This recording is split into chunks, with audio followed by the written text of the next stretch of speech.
Yeah, why is this? Want me to follow you home, or you wanna follow me home? Put contacts in. That's very. Police escort. Police escort. Yeah.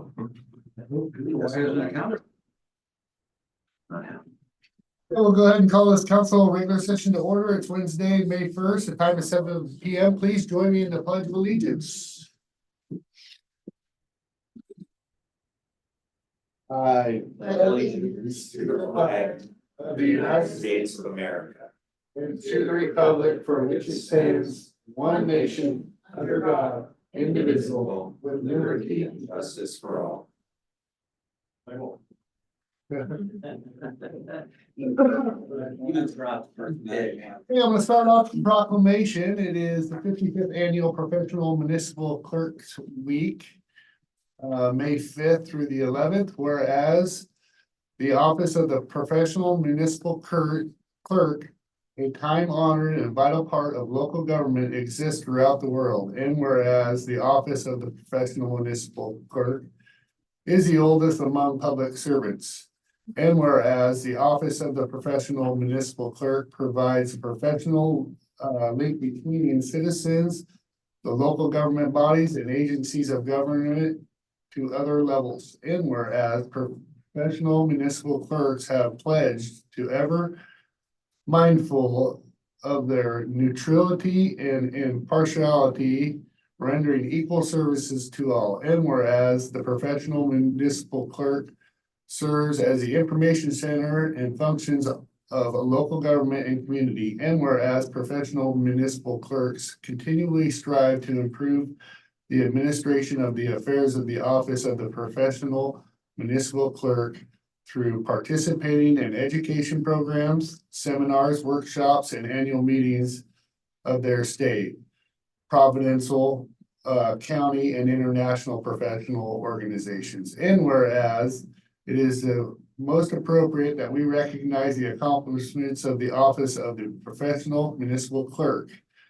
Now therefore, I, Rick Scholl of the city of St. Helens, the mayor of city of St. Helens, do recognize the week of May 5th through 11th, the Professional Municipal Clerks Week, and further extend appreciation to our professional municipal clerks, Kathy Payne and Lisa Scholl. Thank you. And to all the professional municipal clerks for their vital services and perform their exemplary dedication to the communities they represent. And for I hereunto set my hand on the seal of the city of St. Helens to affix at the city of St. Helens this first day of May 2024. Thank you. Yes. Okay, we'll go ahead and open it up for visitor comments. If you'd like to come on up and state your name for the record and keep it to 3 minutes or less. Who would like to speak?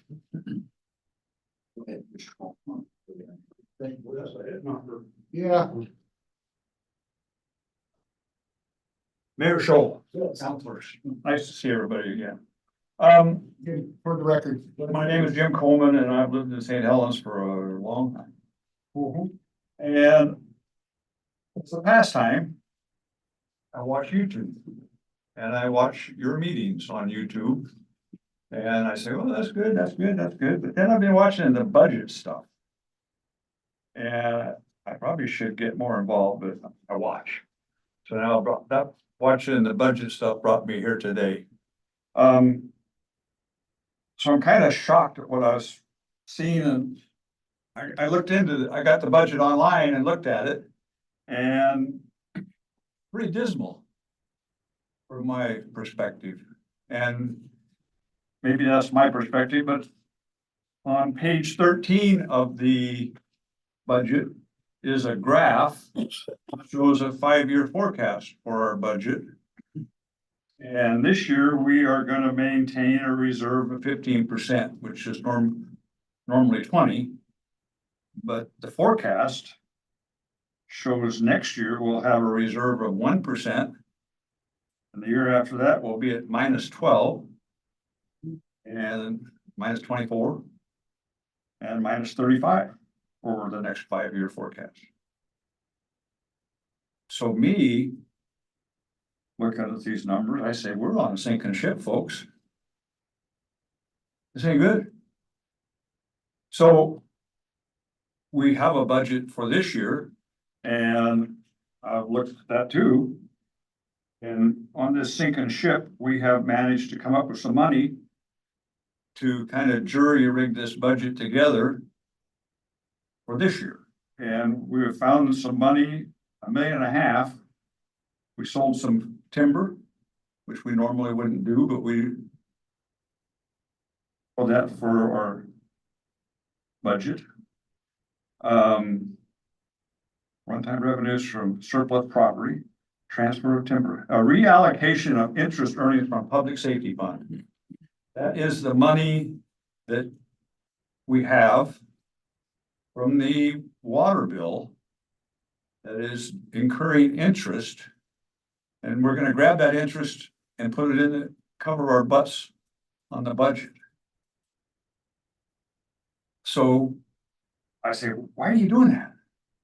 We got a building to build, and that building is gonna be more expensive than it was 2 years ago whenever you budgeted for it. And you're gonna, this Jim Coleman being finance guy, you're not gonna have money to build that building if you're spending the money. So that's just my 2 cents. We're also spending the police levy that we're gonna vote on, the voters are gonna vote on. And we don't even know if we have it, but we're spending it. It's in the budget somehow. I got a little confused on that, but so that was worrisome to me that we're hiring police officers with money we don't have with that. So those are the couple of things that came out in the first page.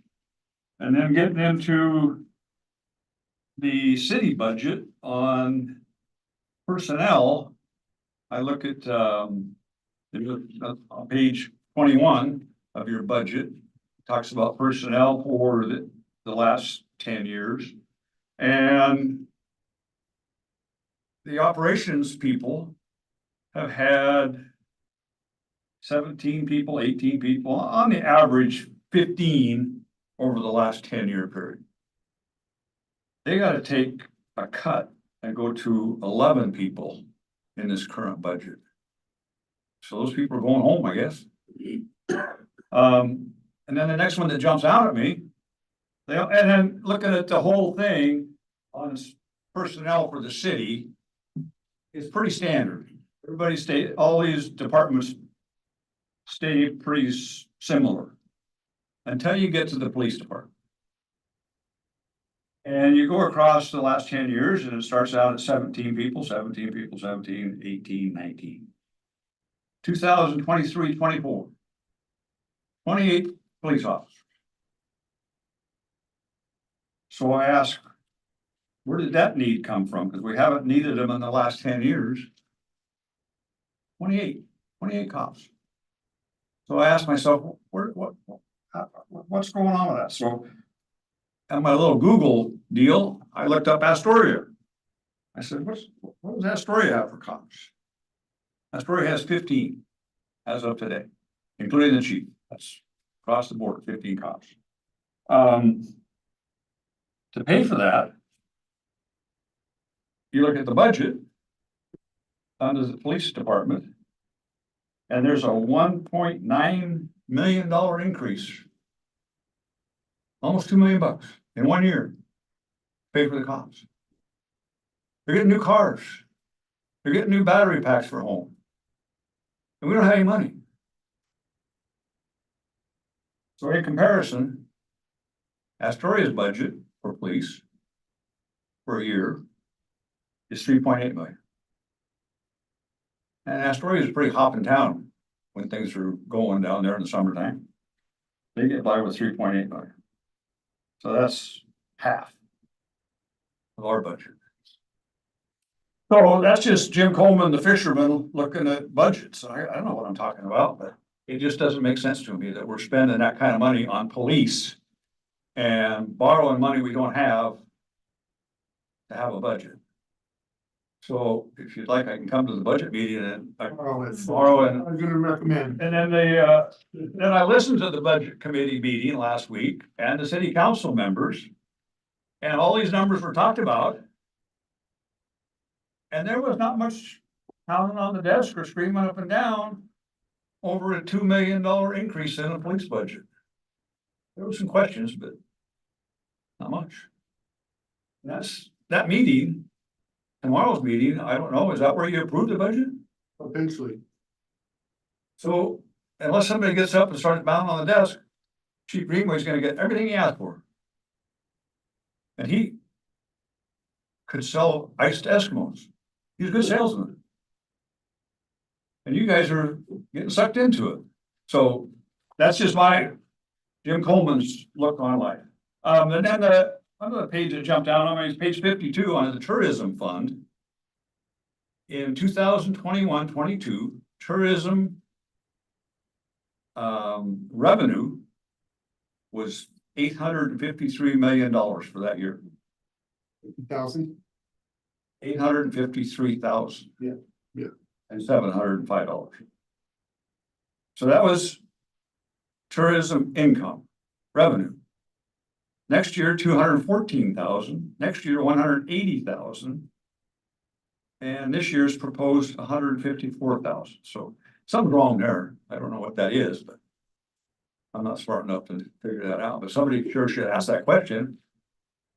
We made almost $1 million 2 years ago, and now we're projected to make 154,000. So anyway, that's my little 3 minutes, or I probably want to which. But that's just budget stuff, and I'm not a budget guy. But I looked at it and went, I'm gonna go down there and just bring it up, so. You guys can do with it what you want. Committee. Huh? Next year we'll put you on the budget committee. Well, you don't want me on the budget committee. You Too much can- noise. Somebody needs to be on there that talks just like that. How can we spend 101.9 million more dollars in police budget when we don't have it? We don't have it. And we're not gonna have it next year or the year after that or the year after that. Unless we get some magic thing come in here. Industry, And I Jim. know Mr. Mayor's on this, you live in a, not a glass house, what am I trying to say? You always have a very rosy look on life, oh, everything's gonna be fine. This is not the case on that. So anyway, that's something to stir the pot with a little bit on this budget, because I think we're out of our skis a little bit. Thank you. Thank you, Jim. Tomorrow at 6 o'clock. All right. Don't start it quite yet That's because all I wanna say, Yeah. start quite yet, I wanna say that our clerks, recorders, Yes. fantastic, Yes. professional. The storm flies all around. They have a job to keep things straight. And they do it very well. So. Good work for both of you. All right, Steve Toskey, I said I would come at this meeting to try to get some clarity on tourism. Our contractor is the one that contracts with the bands. She signs and makes promises. She is contracting for October. She is contracting for July. She's putting her name out there. She's making promises to people. She's scheduling things. It's her name, her reputation, the people she is bringing on board. And she can't make promises to people not knowing if she's going to be involved. And that's why we should extend the contract through the end of the year.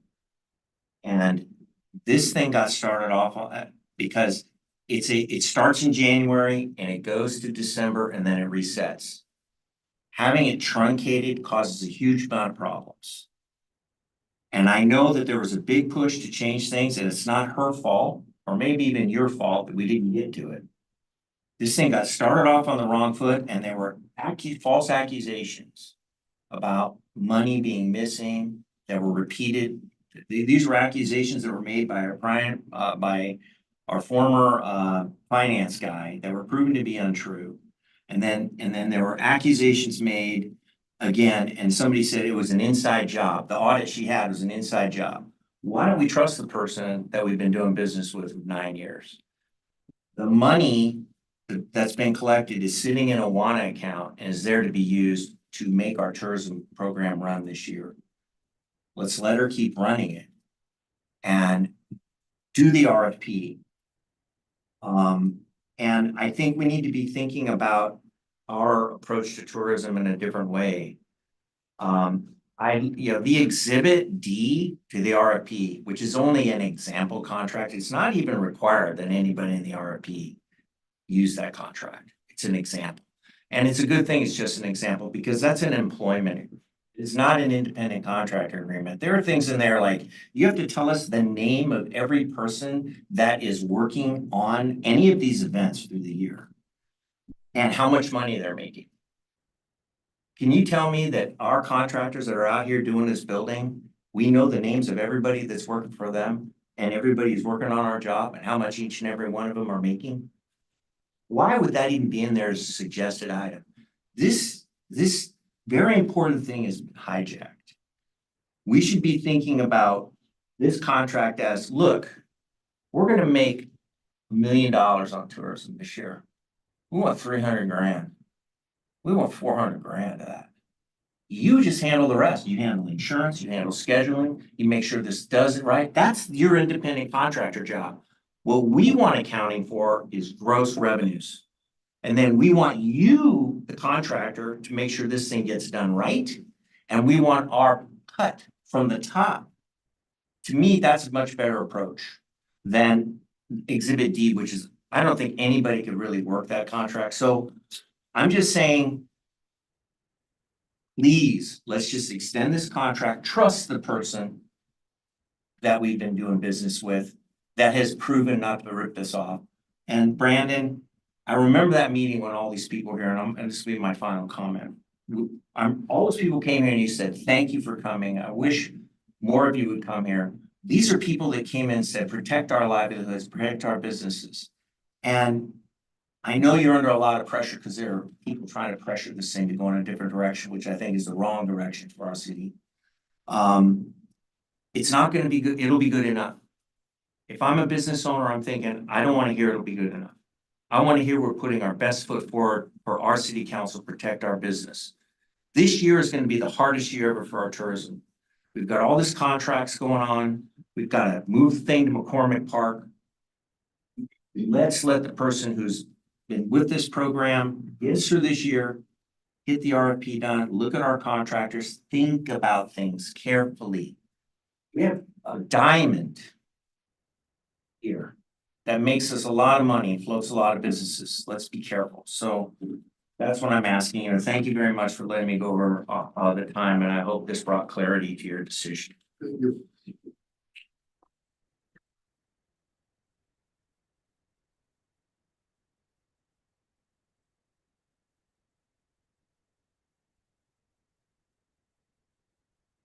Brian.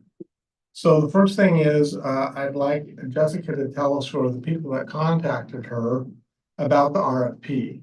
And you need to put that on the public record because those people are now disqualified. The RFP is very clear about saying that there's a single point of contact for the RFP, and that's not you, it's John Walsh. So, and the RFP also says that anyone that contacts anyone but John is rejected as a proponent. So that needs to be a public document. You need to provide that. And you don't have to do it now, but before the RFP is closed, you need to tell those people. And if any of you others have been contacted by anyone about the RFP, they are also disqualified. And I think you also need to recuse yourself from voting on that because the RFP is very clear that there's a single point of contact. And if you can't even understand the RFP to the point that you put out there and the terms of the contract, then you're not qualified to vote on it. And the people that applied are not qualified. And so if I need to, I'll do a public records request, but hopefully you will read the RFP and realize that that's a disqualification and you'll provide that information and those people will be disqualified. I just also want to echo Steve's comments about the contract. There is not one of you that would sign a contract for someone when you're not going to be here. The contract is not in the name of the city. She doesn't negotiate the contracts for your band, for example, in the name of the city. Her name is on those contracts. So how do you expect her to sign a contract on a date when she doesn't know she was going to be here is really the stupidest thing I've ever heard. I would like to know if you, Mr. Mayor, would go and agree to mow someone's lawn for a lawn that you won't have a contract for. No one would do it. Would you, Russ, say I'm gonna build a building, but I'm not gonna actually do the work? No, no one would do that. So no one is gonna sign a contract if you don't know if you're going to be there. It's her insurance, it's her liability. Of course, she's not gonna sign a contract past when she has an agreement with the city. That would be an idiot. She would be an idiot to do that. For once, I actually agreed with Mr. Gunderson, saying that, yes, you need to extend this contract to the end of the year. That is the logical thing to do. Changing your contract in the middle, I mean, we could have 4 nights in McCormick Park, I guess, but no one is gonna sign a contract past that date. And you're right, planning does take place all year round. There's no good time to change contracts, especially when Tina has become such an integral part of this community and the events that she turned on. But it is true that there are less things that happen at the end of the year than in June, which is the beginning of our 13 nights and also right before Halloween Town. So while there is no good time, January is a better time. You need to extend the contracts to the end of the year, the existing contracts to the end of the year, and have the RFP take effect January of 2025. And I think that you should listen to Mr. Gunderson, you should listen to your city manager who told you the exact same thing, and you should listen to the clerk that you just praised but then want to ignore her advice.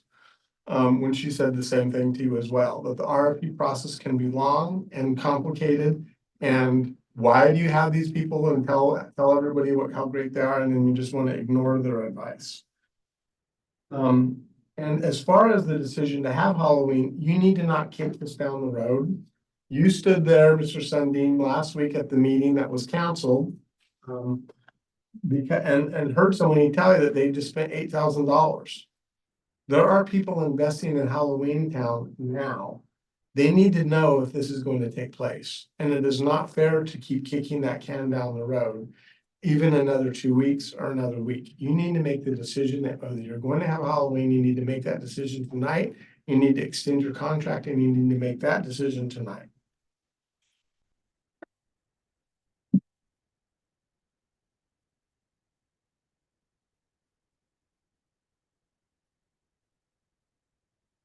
Good evening, council. Tina Curry with tourism. I just wanted to bring up a couple of points that probably you're not really thinking about right now, but I'm getting every day no less than 10 to 20 emails about what weekends they should be coming to Halloween and who's going to be here. And typically our schedule for Halloween comes out June 1st, just so you know. So people are, and I'm basically telling them to get travel insurance. Like, because things could change and you never know, someone might cancel or something like that. So I'm just giving people some cautionary notes about when they should book their tickets. I'm telling them, you might want to wait till the full schedule's out. Hopefully that will be in June. And I do want to reiterate what Brady just said insofar as people ordering things for Halloween. That happens. I ordered them all in January. So I ordered for the store in January because sometimes it takes there's a lag in getting things from locations because they're out of stock too. They just finished their holiday season. So I know that there's many people that have been buying things to sell during Halloween timeframe. And I think Stephanie released contracts for vendors. I made her wait, but I think she released contracts for vendors maybe about, I don't know, I'm gonna say 6 weeks ago. Because they need to know if they're gonna be doing business here. or they're gonna go someplace else and try to, be part of their festival. So I agree with not kicking the can down the road. If you're not gonna do it, we need to know now so that we do not make promises and destroy a program in the process. Thank you.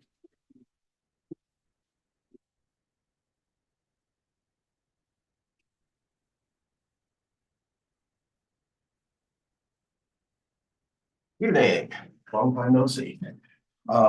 Howard Blumenthal, I've been a resident here of St. Helens for 29 years. Lived up here on top of the hill for 24 and planning to grow old there as I am right now. We need to stop the bickering that goes on here. We have a problem with people not communicating. Contractors that won't talk to some people. It has been a toxic mix. We need to work together. We need to get things done. Some parts of the town have been closed off from the waterfront for 1.5 years. And only more is going to be closed. Some time frames are over 4 months late. I'm told now that some things could be open by maybe the end of the year. The intersection over here, big newsletter and our thing, the update. Construction is gonna start on this intersection, supposed to be done by now, according to the newsletter that came out. I don't know what happened, so we're 4 months late there. It is dangerous to walk down here. Crosswalks that lead to nowhere where you end up walking in the street. Heavy equipment that is driving around. Sometimes you have to walk down the street. Luckily, I've been around heavy equipment, so I know to give them a wide berth. But not everybody knows that. So it's a very dangerous area down in this area right now, from now until probably the end of the year at least.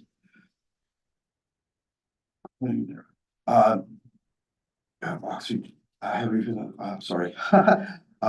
Some businesses, you can't even figure out how to get to them because 1 minute there'll be a truck parked across the sidewalk where it says this is the detour. Sidewalk closures at one end and not the other. I have noticed so many people that just walk right through a construction zone, regardless of the sign saying closed. It would be a huge mistake to bring more people into this area.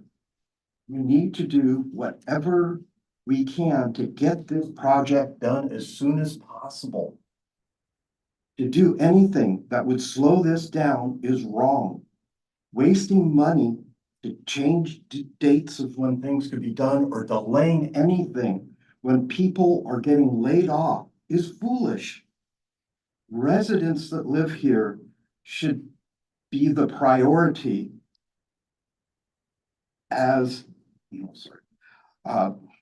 residents that live here should be the priority. We are as important as out of towners. Thank you.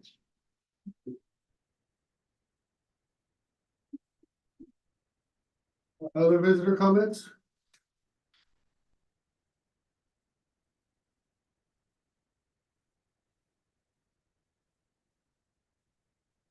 Mayor, Council.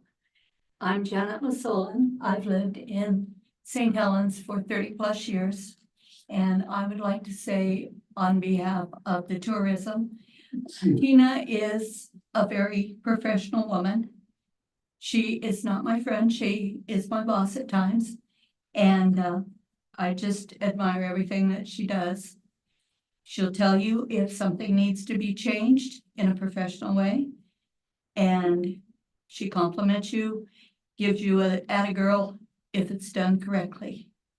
And this doesn't just affect our community or even the United States. I have run the haunted house several years now, and it's worldwide. I had people from Japan and France, and there was an Asian country that I've been trying to remember which one. But anyway, a lot of people depend on our entertainment here. That's all I have to say. Other comments?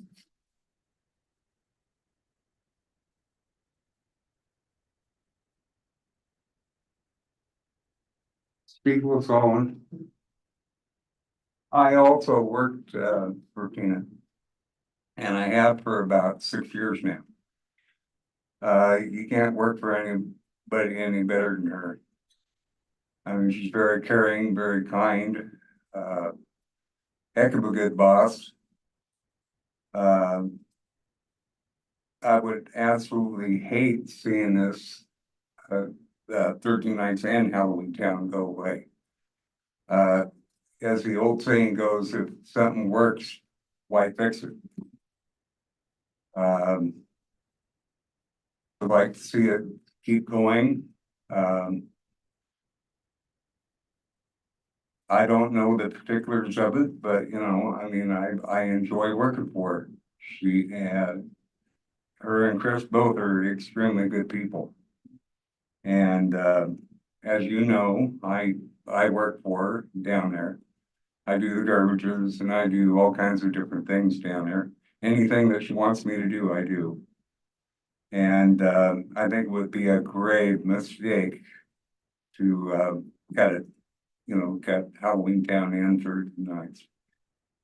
I think it would be one big mistake. So that's all I have to say. Thank you, Steve. Thank you.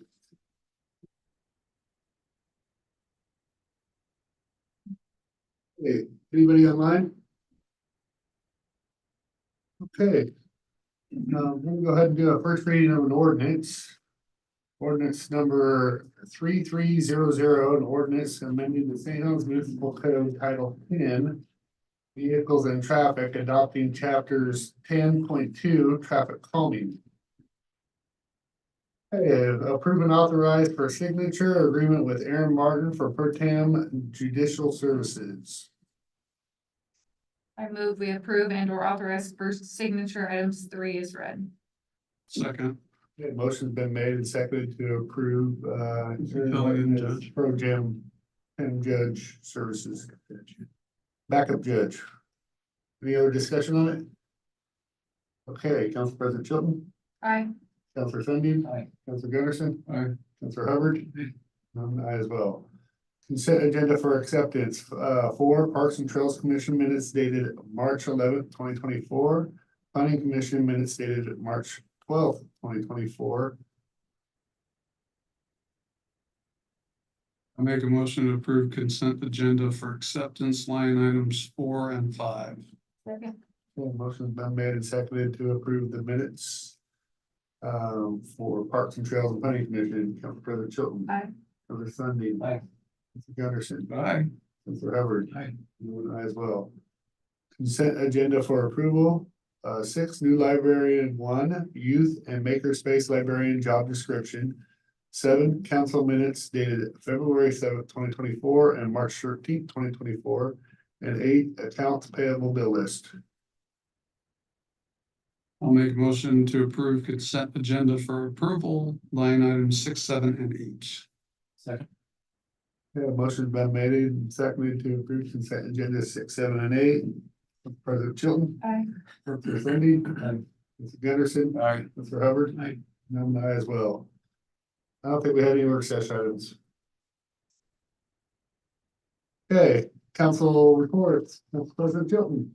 I just have something short and sweet tonight, so just kind of going over some of the things that we've been talking about and where our focus has been as a council, which is we're obviously in a budget cycle right now, and every time we have to do budgets, it's hard. There's cuts that have to be made. Lots of questions get asked, and we're turning over every stone trying to make the best decisions that we can for the city. And it's just a tough time of the year to be in this position. And then we're, continuing to tread the path of trying to bring a police station to this community, which is not easy. And so that's a continued battle and just trying to figure out how to do it best for the community. And then as you guys everyone in this room is aware, just the tourism and trying to figure out a path that, leads us to kind of trying to make everybody happy and keep things moving in the city, but trying to, make some needed changes also. So that's it. Okay, thank you. Councilor Sunbeam. I just want to thank everybody from the Parks and Trails sponsored work party at the Japanese Gardens for Earth Day. There were we were small but mighty. There were three of us, so myself and Lynn and Greg Pettit. Worked for 3 hours though and did get quite a bit done, so thank the Pettits for their hard work. Also enjoyed the boards and commissions recognition meeting. I think a good opportunity to show our appreciation for all of our volunteers and all of the good work that they do.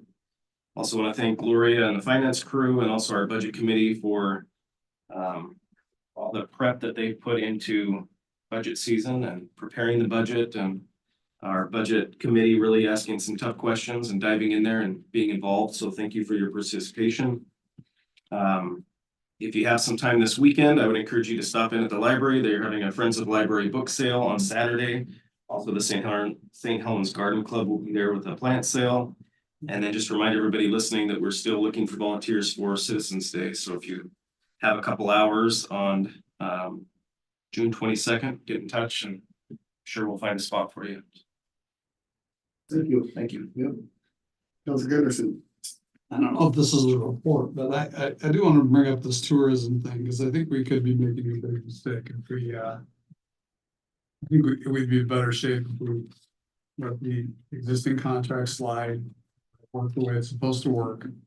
However it's gonna work, whether that's down here, 13 nights, or if they're all in McCormick, which sounds like it'll be the case. And then, once we've got all that other information, start fresh at the end of the year, at the beginning of the year. That way we don't lose anything. Because we'll have all those proposals coming in, or hopefully have those proposals coming in. I don't want to see the town losing anything because of bad timing on our part. I think we've made progress with getting the contracts. I think we've made progress in getting the RFPs. I just don't think that now is the time to implement those. But I'm only one vote. Well, I just want to echo my sentiment, is I kind of agree with you on that. I agree with the council wanting a better contract and variety with what. I do not want to see it die. I'll speak a little more on my report, so thanks for, that's all I got. Yeah. I don't have anything. I would like to thank these two ladies over there for keeping all the balls in the air at one time. It's amazing how much you guys take on, but congrats. Thank you. Thank you, Russ. Okay, so we attended the city county dinner yesterday over in Vernonia. I want to thank Mayor Hobart, the city council of Vernonia for holding that event. It was a good turnout. Lots of good discussion, lots of activities going on throughout our county, and the CZ Trail was part of the highlight. If you're not familiar with over in Vernonia, they actually have, it starts there and goes towards Banks. It's actually a paved section that you can ride your mountain bikes on. It's an old steam engine, and so the incline is just ever so slow going up, because it's going up coming out of Vernonia. Which is nice if you start there, because when you're ready to turn around, it's all downhill. So they got electric bikes nowadays. But power was the main topic, I think, of that. Really, everybody's talking about power, all things power. Friday we have the League of Oregon Cities, small cities here in St. Helens. That'll be David Drotzman. Hermiston will be leading that. Hope to see some of you guys attending that, and we're not considered a small city, but we're hosting. So we're not hosting, we are. What time is it? 11 o'clock. 11 to 1. 11 to 2, I think. And then so you know, there's been a lot of talk about tourism. I know that 13 Nights actually, the people that originally started it weren't sure if it was 2005 or 2006. But it was no longer later than 2006. That 13 Nights has been going on. Tourism, I wrote 2 weeks, because we need to find out from our contractors on what's available down here. And we know the square is not going to be being used, but you can't just have a square. You need a little bit more than that. So, and that's not about directing dollars. And it seemed like they were willing to work. John, you sat in on that meeting and so did Mohammed. It sounded like as long as they knew ahead of time that it wouldn't be a change order type situation, so. But we'll know more in 2 weeks, and, I'm sure Tina will be notified by Mohammed of, their ask too, so, and John's familiar with it, so. I know it'll all work itself out. And again, I do not want to see that go away either, you know, I think the RFP is great. I think that the contract is very strict. I understand that, and I'm willing to stick behind that, the new contract. I think that we are making a mistake by not going forward with and just getting this RFP and then doing the review. And hiring that person. Maybe in September, maybe it's nobody new. Maybe it's nobody new, right? But if there was, you have somebody in September and you have a paid contractor that you can say, shadow, follow along. I know, well, no, if that person, maybe they don't want to, you know, but, they have every right to. I think it's a smoother transition. I just do. I've prayed about it. That's how, I mean, I sit up here and I listen to both sides that have equal good arguments, right? About what our town and how we need to serve our citizens. You know, so I do not want to see, peace die.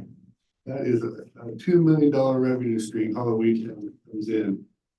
And our city, our businesses profit off of it big time. So, and then I had something else. Just the contract, want to kind of reply to some of the comments that were made earlier, and I wrote another page down. I don't know if I threw it away. So, you know, just again, the water tank, that it was in disrepair. We paid somebody, we tried to get it to be repaired. They failed to do it. It's like me taking my blown motor into a mechanic. They do the work, they fail to meet my needs, but I paid them and they returned my money. That's exactly what happened. That is exactly what happened with the water reservoir. I don't know what else to say. We cannot give the reports. We're bound by legal to not do that. I do not. I sympathize with Ron every time he shows up. Okay, I don't know how else to explain it in bottom line though is those are the facts. You know, I'm not gonna say there's no smoking gun. What I know is that Mohammed did not say those things. And he did reply and defended himself, if that's what was turned in. Nobody's out to, and he can show up and still continue to give testimony. It'll always be my answer. There is no smoking gun. There is none.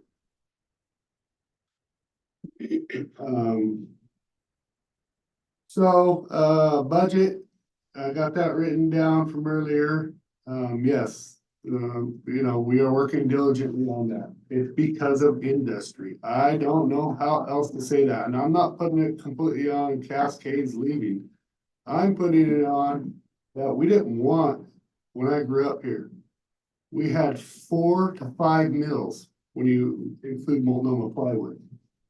Big mills that served 200, that had 200 plus employees. Boise Cascade being the biggest, 600 plus 400 contractors, which equaled 1,000 employees at that one mill specifically. The veneer probably the smallest with about a couple hundred working 3 shifts. Multnomah Plywood, I don't remember. Armstrong's probably 250. Friesen's was 3 shifts. There was another 250. There's 2,000 jobs that have been gone, plus a revenue stream that used to serve this city. And it's gone. So that being said, and I don't know why, and I hope Mr. Coleman does show up, but I don't know why budgets always seem to dive off. They always have. They just, it's weird like that, that it shows them diving off.